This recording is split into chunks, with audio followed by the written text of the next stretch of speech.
Hey folks, Scott Horton here for Veterans for Peace at veteransforpeace.org. I'm not a vet, but if you are, I'd like to ask you to consider joining Veterans for Peace. As you know, in matters of foreign wars, a veteran's voice is given much more weight. Well, Veterans for Peace is making veterans' voices heard in ways and places where they can really make a difference. There are more than 175 chapters of Veterans for Peace in all 50 states, working hard to eliminate nuclear weapons, seek justice for veterans and victims of war, and abolish war as an instrument of American national policy. It's the peace vets versus the chicken hawks. Join up the good fight at veteransforpeace.org. Hey y'all, Scott Horton here. After the show, you should check out one of my sponsors, wallstreetwindow.com. It's a financial blog written by Mike Swanson, a former hedge fund manager who's investing in commodities, mining stocks, and European markets. Mike's site, wallstreetwindow.com, is unique in that he shows people what he's really investing in, updating you when he buys or sells in his main account. Mike's betting his positions are going to go up due to the Federal Reserve printing all that money to finance the deficit. See what happens at wallstreetwindow.com. In an empire where Congress knows nothing, the ubiquitous D.C. think tank is all. And the Israel lobby and their neocon allies must own a dozen. Well, Americans have a lobby in Washington, too. It's called the Council for the National Interest at councilforthenationalinterest.org. They advocate for us on Capitol Hill. Join CNI to demand an end to the U.S.-sponsored occupation of the Palestinians and an end to our government's destructive empire in the Middle East. That's the Council for the National Interest at councilforthenationalinterest.org. Hey ladies, Scott Horton here. If you would like truly youthful, healthy, and healthy-looking skin, there is one very special company you need to visit, Dagny & Lane at dagnyandlane.com. Dagny & Lane has revolutionized the industry with a full line of products made from organic and all-natural ingredients that penetrate deeply with nutrient-rich ionic minerals and antioxidants for healthy and beautiful skin. That's Dagny & Lane at dagnyandlane.com. And for a limited time, add promo code SCOTT15 at checkout for a 15% discount. For Pacifica Radio, November 9th, 2012, I'm Scott Horton. This is Anti-War Radio. All right, y'all, welcome to the show. It is Anti-War Radio. I'm Scott Horton. My website is scotthorton.org. Keep all my interview archives there, more than 2,500 now, going back to 2003. And tonight's guest is Alfred McCoy. He is a J.R.W. Smale Professor of History at the University of Wisconsin at Madison. And, of course, he's the author of many important books, including The Politics of Heroin, A Question of Torture, Torture and Impunity, and the latest Endless Empire, Spain's Retreat, Europe's Eclipse, and America's Decline. He's got this brand new one at Tom Dispatch, which they're also rerunning today at antiwar.com. It's called Beyond Bayonets and Battleships. Of course, running under Tom Engelhardt's name today at antiwar.com. Beyond Bayonets and Battleships, Space Warfare, and the Future of U.S. Global Power. Welcome back to the show. How are you doing, sir? Fine, Scott. Happy to be on. Well, good. I'm very happy to have you here. So, it's the year 2025, and there's an American triple canopy of advanced surveillance. What is a triple canopy? You know, what the United States has been developing silently and secretly over the past decade is a triple canopy of aerospace power that's going to reach from stratosphere to exosphere. In the close to the Earth, as we all know, we have Reaper and Predator drones. The New York Times carried a dispatch today on the front page that Iran has attacked a U.S. drone over the Persian Gulf. So we built an armada of drones that are close to Earth, the lowest tier of a space canopy. Higher up, the Defense Advanced Research Projects Agency of the Defense Department, DARPA, the kind of experimental work inside the Pentagon, has been developing some new weapons that are going to be flying at about 20 miles up. One of them, which has actually had two tests, is the Falcon hypersonic vehicle. That can fly at 13,000 miles an hour. It can carry a massive payload. It can reach anywhere in the Earth in 2 hours, most places in the Earth within an hour. Its two tests have crashed, but in the process they achieved that speed of 13,000 miles an hour, which is 20 times the speed of sound. And they recovered sufficient electronic data, they think, to solve the aerodynamic problem. So we're going to have the Falcon vehicle. There's also testing for solar-powered vehicles like the Vulture, which is a riskier technology. It's been 4 generations, the last being the Helios that reached nearly 100,000 feet elevation, which is the highest flight by any vehicle. The Vulture, as planned, would be a 400-foot wingspan covered with solar panels, allowing it to fly continuously for 5 miles, at very high altitudes, in that range from probably 70,000 to 100,000 feet elevation.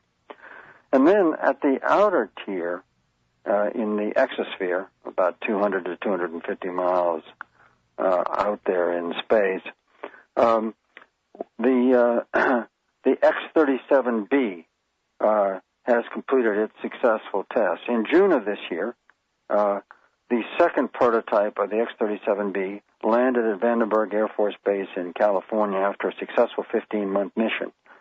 And this is a cute little creature.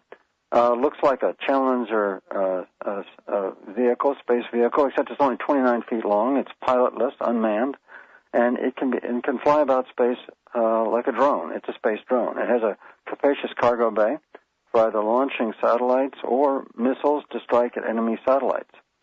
In effect, the successful launch of the X-37B as a space drone represents the start of the full weaponization of space. Well, that word canopy, too, reminds me of the rainforest, right, where the sun is blocked out because there's so many leaves up there. This could be literally a triple canopy of lethal drones over the entire planet. It is. It's being built, and it's real. It's also being integrated seamlessly with the other invisible dimension of future warfare, which is cyberspace, and then global biometric identification. You may have noticed that in the third and last of the recent presidential debates, when Mitt Romney said that we have fewer Navy ships than any time since 1917, that was the one moment in the 3 exchanges between the 2 candidates in which Barack Obama turned, completely dismissive and looked at Mitt Romney as if he were almost a child, and with absolute condescension said to him, we have these things called aircraft carriers, and planes land on them. We have these ships that go underwater. They're called nuclear submarines. He said it's not a matter of a game of battleship where we're counting ships. It's a question of our capabilities. And then later on in the debate, he hinted what those capabilities might be when he said, I told the Joint Chiefs of Staff to think about new ways of making us safe. He said it's time to think about cyber warfare. It's time to talk about space. And not a single commentator picked up on the profound significance of the President's words. If you look at the 2012 defense budget prepared by the Obama administration, he's proposed and is affecting a 14% cutback in infantry and ground forces, and simultaneously a substantial expansion of cyberspace and of space warfare. Indeed, in 2009, President Obama, as Commander-in-Chief, presided over the creation of the Cyber Command, giving cyberspace the same status as a domain, that's a military term, of conflict, along with the 3 traditional domains of the 20th century, air, land, and sea. So now cyber warfare is an official domain. And there's a Cyber Warfare Command in Washington, D.C., and at Lackland Air Force Base in Texas, there are now 7,000 employees in a cyber warfare center. And as we've seen, we've already fought the first U.S. battle of cyber warfare with the attack on the Iranian centrifuge in the Stuxnet virus. So we're there, and we've built a global biometric capacity and a global cyber surveillance capacity. And we're now integrating that into what's called a seamless architecture, where you're going to have global biometrics of instant iris identification and facial identification technology so that as people move through any kind of populated space, moreover, you're going to have the capacity to identify, we already have the capacity to identify individuals through a variety of technologies, heat signature from satellites, and that's going to be all integrated into this along with this triple-tier aerospace canopy, into a global system of surveillance, which means warfare is going to migrate from the conflict of soldiers and vehicles on the face of battle. Those industrial behemoths like tanks and battleships and heavy artillery will fade, and we're moving into this advanced age of information warfare. And that's what Obama was talking about in that debate, and that's in fact what the U.S. military is doing. And what's surprising is that almost no American is aware of this, and except for one or two commentators, nobody understands this. It's still all hopeless, right? I mean, that's the joke of all this. There's a new story today about how outraged the people of the Pakistani borderlands are that Obama got reelected. It's a Reuters story, and what it says in there is that the drone war is simply helping to recruit more Taliban. So, of course, to the American, especially to the guys at the DARPA office, to them, the solution to everything is more microchips, more precision, more laser guidance, more surveillance, more iris scans, more network science, and then, like Bob McNamara, somehow the computer's going to spit out the right answer of who to kill. But in reality, it just doesn't work. These people are basically clowns. I mean, they're lethal, terribly, horribly dangerous clowns, aren't they? Well, they have succeeded in creating a technology that does work. I mean, they are building a global architecture of force projection in space and cyberspace that will have formidable, unprecedented technological capacity for both surveillance and for information warfare. We're not far away from being able to blind an entire army on the battlefield, take out their command, their control, their communications, so that they're just, either sailing in circles. We can knock out avionics. We're going to, so that the aircraft, can't, they can take off, but it can't fly because it can't navigate. We're going to be able to do that. But the wrinkle in the application of technology to project force in foreign terrains is always, of course, how it impacts upon the complex source of formation where we're operating. Technology allows you to kill, to strike, but it doesn't overwhelm, doesn't change the human equation. And in our first development of this during Vietnam, where we applied computerization to both pacification in South Vietnam and the creation of electronic battlefield in southern Laos to stop trucks coming down the Ho Chi Minh Trail, both technologies, in a certain sense, generated data, gave us a capacity for computerized strikes, but in both cases, the human equation defeated those technologies. And I think, the Air Force became aware that its bold attempt at nearly $1 billion a year to lace the Ho Chi Minh Trail with 20,000 acoustic, motion, ammonia sensors, and then to pick up all that data in EC-121 aircraft and transfer it to the most powerful IBM mainframes, and to construct a moving worm on an IBM visual display unit to give you a sense of where you thought that truck convoy was moving. The technology actually did that, but of course the North Vietnamese knew exactly what the technology was, and they manipulated the situation so that the Air Force thought they were destroying 80% of enemy trucks. Hanoi said they only lost 15%, and the CIA estimate was about 20%. And in 1972, the North Vietnamese Army moved 100,000 troops with tanks, trucks, and heavy artillery right through that electronic battlefield undetected. At that point, the U.S. Pacific Air Force proclaimed that the experiment had failed. And the same thing happened in South Vietnam. We built this massive Phoenix program of computerized data collection. We had 40 provincial interrogation centers across the length and breadth of South Vietnam. Each one was staffed by provincial reconnaissance units, which were tattooed killers, paid for and recruited by the CIA. and we killed 41,000 South Vietnamese. Only problem was, according to top CIA veterans, one guy, Ralph McGee, said, never in the history of our Phoenix Operation South Vietnam did we get a single top Viet Cong cadre. Okay, well, others indicate that we may have gotten a handful. But the fact is, we killed 41,000 people, and we didn't kill any of the top cadre. What happened? Well, my guess is that enemy, that's to say Vietnamese counterintelligence, clogged our killing machine with either, neutralists or antagonists, and so, we killed the wrong people. We alienated the South Vietnamese population, and we lost the war. Mm-hmm. Yeah, so with this kind of technology, you're right, Scott. It can cut both ways. One, it gives us unprecedented, formidable capacity, a global architecture of power with bells and whistles that are just truly amazing. On the second hand, when you insert it into a complex, dense social formation, like the tribal provinces of northwestern Pakistan, you're alienating the population. People living under the constant fear and threat of death from the skies, that over which they have no control. Mm-hmm. Naturally.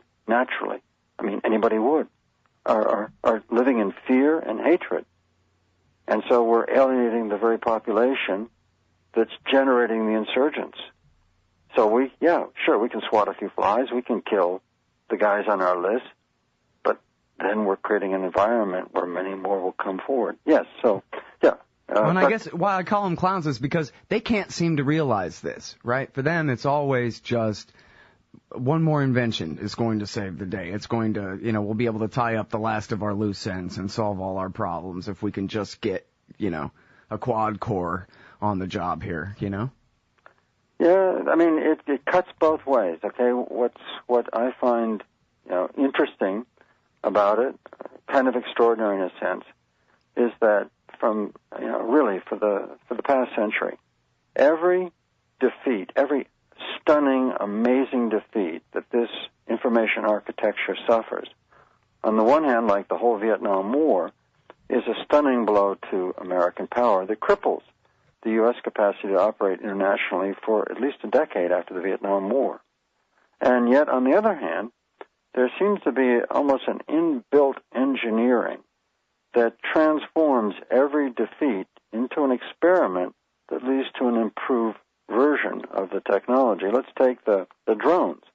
Most Americans are completely unaware that because of the massive scale of the air war in South Vietnam, it's the biggest air war in human history, that the U.S. experimented with drones, and we turned a dumb fire drone, okay, which is basically a rocket that flies along, off a ship, and the ships shoot at it for target practice. Okay, that's a target drone.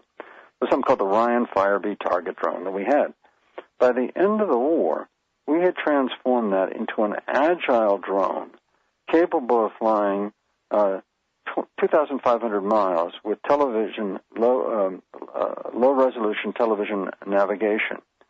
And we had at least 3,500 drone missions over southern China and North Vietnam collecting intelligence and engaging in electronic warfare.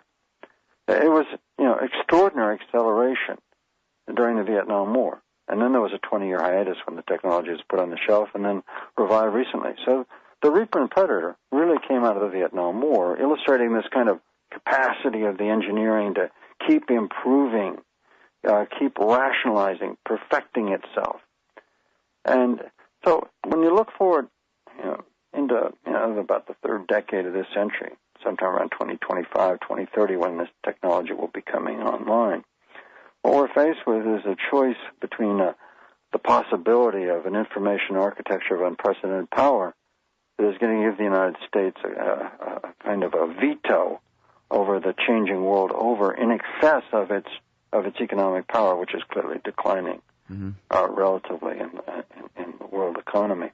Or alternatively, it's going to give us an instrument that blind to the limitations of their technology, to the complex human equation worldwide, is going to incline us to another disaster like Vietnam. So it's really kind of a question, which is going to come first, technological power or the hubris, the imperial hubris of a sense of technological omniscience and omnipotence that will incline us to disaster.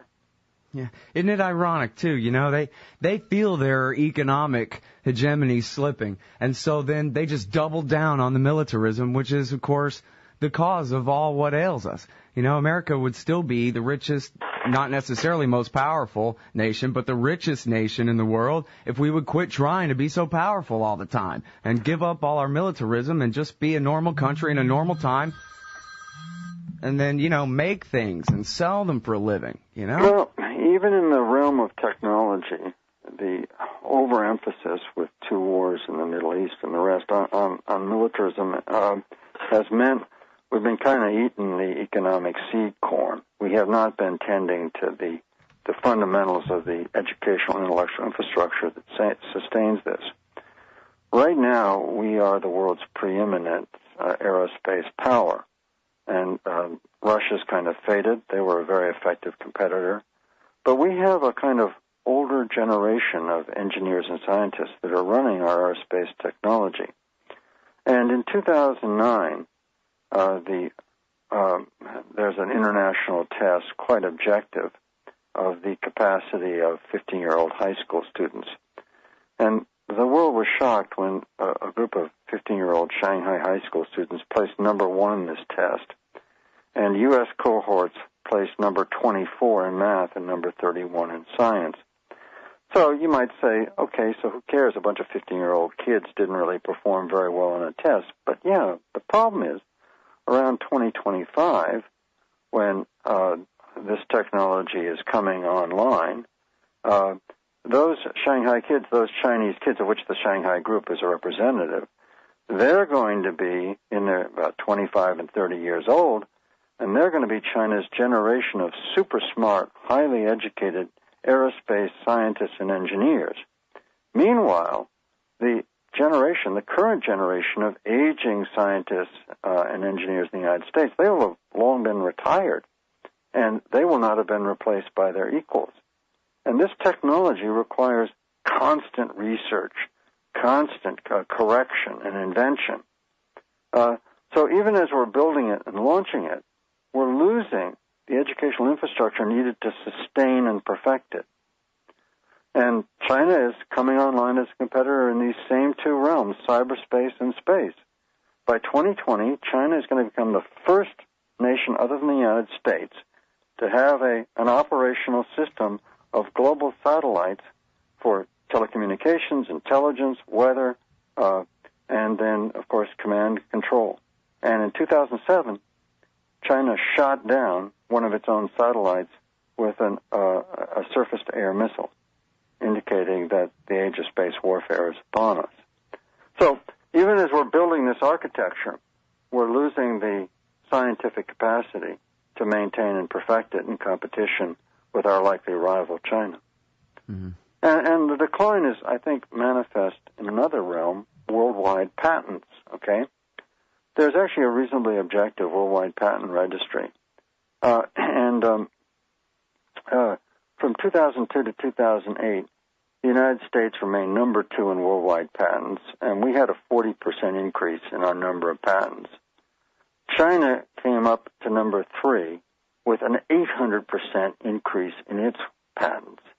And in a couple of years, they're going to be surpassing us in that important index of scientific and technological innovation. So, and in fact, eating the seed corn, neglecting the infrastructure of communications in the United States, the infrastructure of education, drawing down our basic scientific research, beggaring our universities and our K through 12 education system, as we've been building these amazing platforms of military power. That produces short-term power and long-term decline. Yeah.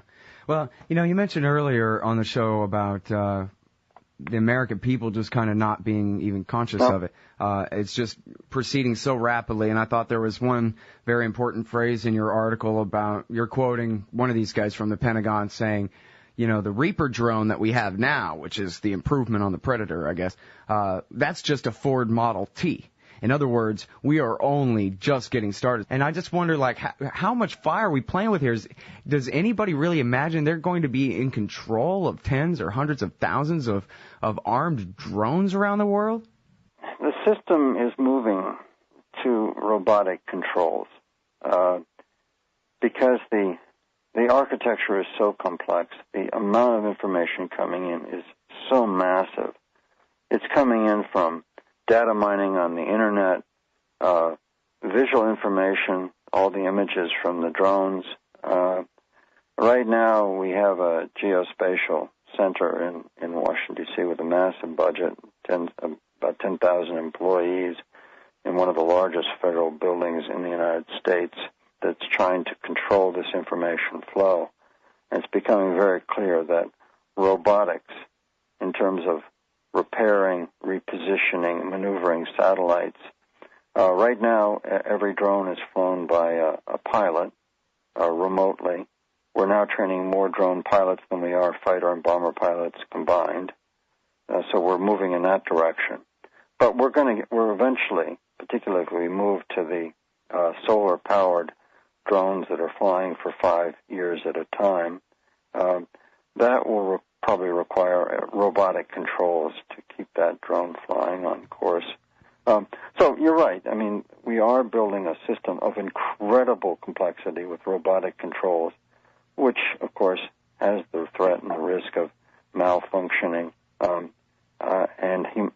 machine error, potentially compounded by human error, for the kind of disaster scenario that you've constructed. We haven't yet built that architecture. We're building it, and we don't know quite what the shape is going to be. It's amazing, back to the part about how there's not really a public discussion about this at all. I mean, we're talking about, for real, turning the page of human history here from the era before we had killer robots in the sky always and forever, and then after. Yeah, when I've lectured on this on a couple occasions, and I've asked for a show of hands, how many people have ever heard of the X-37B? And nobody's ever heard of it. Unlike, let's say, the space launches of the past, which were highly televised and enormously publicized, the two launches of the X-37B over the past 2 years, the two prototypes, were done very quietly, almost secretly. And their successful completion of those missions was the subject of very terse press releases. There's no discussion of this and the implications of it for U.S. global power. But the X-37B, to me, represents, the dawn of the space age, the space warfare age. And as a national conversation, we need to be having this because along with this incredible power, which is now in excess of the restraints of international law, we need to be having a conversation. For example, President Obama and his successors now have decided that we have the right, because we're the sole drone power, to decide if somebody's going to live or die. I mean, we arrogate to ourselves the right to kill somebody from the sky, to fire a lethal shot. And there's no admission so far that there's, first of all, collateral damage, and there's no admission that the review procedure on the individual who's been, judged, convicted, and executed, was worthy of that, and that this is, in fact, a legally justifiable procedure for doing so. So here we are, exercising the most extreme act of the state, the death penalty, without any discussion, without any judicial oversight, without an apparatus of control. Mm-hmm. We're into two domains in which there is no law. Okay, cyberspace, what constitutes aggression in cyberspace? If a foreign power crashes the Pentagon's computers or downs a U.S. aircraft by hacking into the navigation system, is that an act of war? Okay, we don't have a rubric for that. Whereas if you cross a boundary, a physical boundary, that's an invasion of a country. That's a violation of a nation's sovereignty. Similarly, there is no treaty determining how high is sovereign airspace. In 1910, there was an aviation conference in Paris at the dawn of the aviation age, in which the powers expressly discussed, okay, how high is sovereignty? How far up does a nation's sovereignty go? clearly it must have some limit. Nobody could agree. And so therefore, there is no limit. So I think at this point, if you ask the Pentagon, some lawyer in the Pentagon, I think a puckish Pentagon lawyer might reply, sovereignty is only as high as you can enforce it. Uh-huh. Right now, when we have a rocket that comes down, okay, and it comes down from 250, 300 miles out, and it enters the atmosphere, and then it approaches Earth, as we all know, it's crossing dozens of countries. We don't ask for prior permission from those countries to do that. Okay, with the Challenger, when they landed, they crossed they were above the extent of the in theory, the vertical sovereignty of dozens. We didn't bother to ask permission. There is no agreement on how high is sovereignty. So our architecture of this triple aerospace canopy at this point has no international legal restraint, just like cyber warfare. So we're, once again, in military domains beyond the rubric and reach of law. Okay, Dr. McCoy, I've already kept you way over time. Thank you so much for your time on the show today. I really appreciate it. Thanks, Scott. As always. Bye-bye now. Okay, everybody, that is the great Alfred McCoy. He's a professor at the University of Wisconsin at Madison. McCoy is also the author of The Politics of Heroin, A Question of Torture, which that book is just devastating. And Torture and Impunity, which I haven't read yet. And then the brand newest one is Endless Empire, Spain's Retreat, Europe's Eclipse, and America's Decline. All right, y'all, that's Anti-War Radio for this evening. My full interview archives are available at scotthorton.org. And we'll see you back here next Friday from 6:30 to 7 on KPFK 90.7 FM in LA.